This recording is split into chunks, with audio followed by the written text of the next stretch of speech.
तलब की लचक से क्या मुराद है, इसकी इकसाम तहरीर करें। Define elasticity and it's type.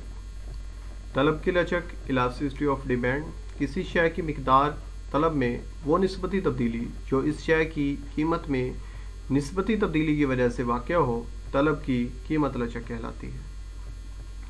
The degree of responsiveness, sensitivity or proportionate change in demand due to proportionate change in price is called price elasticity of demand।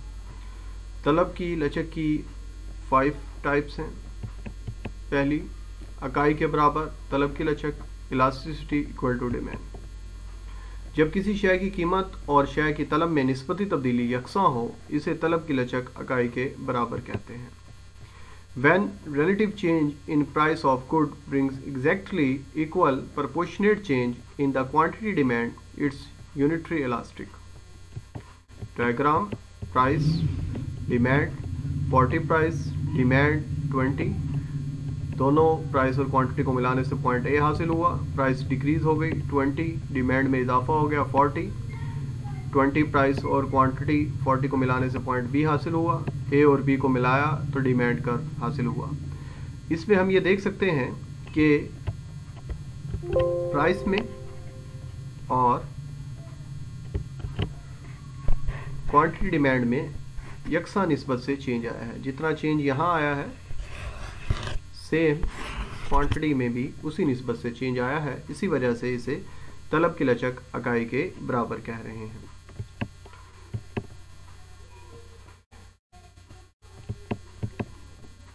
ज़्यादा लचकदार तलब, मोर इलास्टिक। जब किसी शय की मिकदार तलब में तब्दीली इसकी कीमत में निस्बती तब्दीली से ज़्यादा हो, तो इसे ज़्यादा लचकदार ख़त तलब कहते हैं।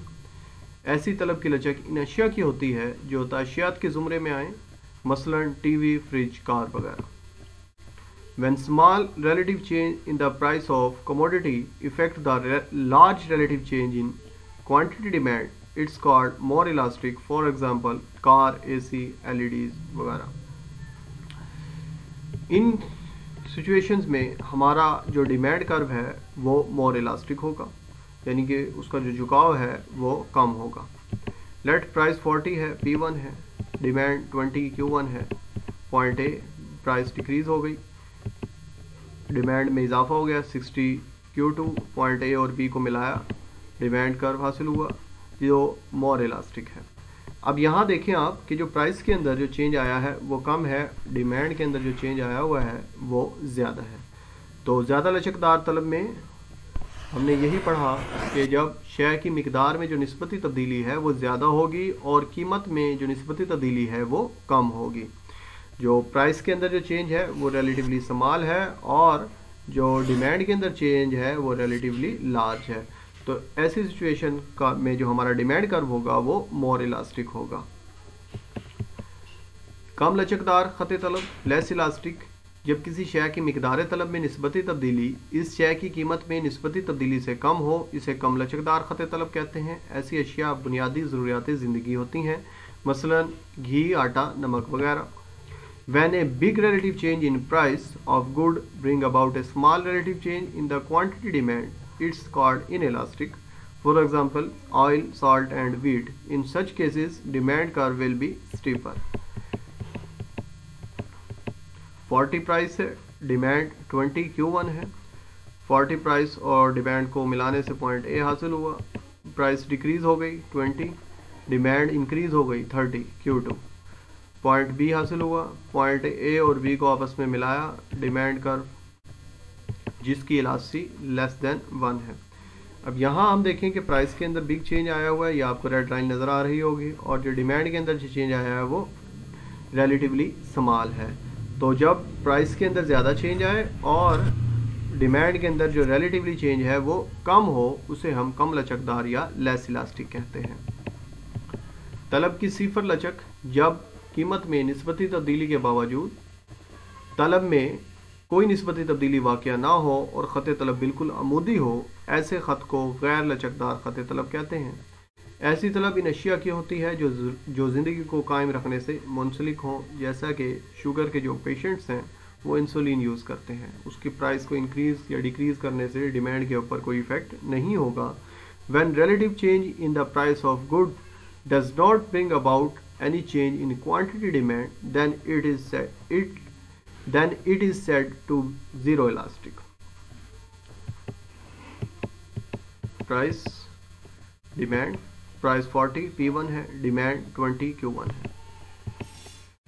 प्राइस डिक्रीज हो गई, 20 हो गई, बट डिमांड में कोई फर्क नहीं पड़ा, डिमांड 20 Q1 ही है। पॉइंट ए और बी को हमने मिलाया, हमारे पास जो डिमांड कर्व है वो वर्टिकल अमूदी है जिसकी इलास्टिसिटी इक्वल टू 0 है। तलब की लामहदूद लचक, परफेक्टली इलास्टिक। जब कीमत पे बहुत ही मामूली सी निस्बती तब्दीली से ख़त तलब में लामुतना ही निस्बती तब्दीली आ जाए तो ख़त तलब मुकम्मल लचकदार होता है। यह ख़त उफ़की होता है, ऐसा ख़त इन अशिया का होता है जिनका मुकम्मल नेमुल बदल मार्केट में दस्तियाब हो। A very small relative change और at particular at particular price effect the relative demand and curve become horizontal, it's called perfectly elastic. Price demand given, हमारी प्राइस है 20 P1 प्राइस है, P2 लिख लें या P1 लिख लें।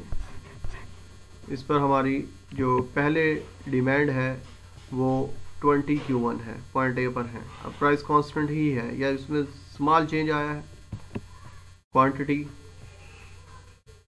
40 Q2 हो गई और हम बी पॉइंट पर हैं। पॉइंट ए और बी को मिलाया हमने आपस में, डिमांड कर्व जिसकी इलास्टिसिटी इक्वल टू 0 है, जो कि तलब की लामहदूद लचक को शो कर रहा है। इन तमाम डायग्राम जो हमने बनाई हैं इनकी हमने एक्सप्लेनेशन भी लिखनी है। जो जैसे हमने डायग्राम्स को ड्रा किया वैसे ही हम उनकी एक्सप्लेनेशन को भी लिखेंगे।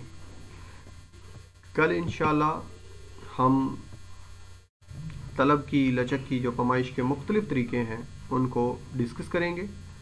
तब तक के लिए अल्लाह हाफ़िज़।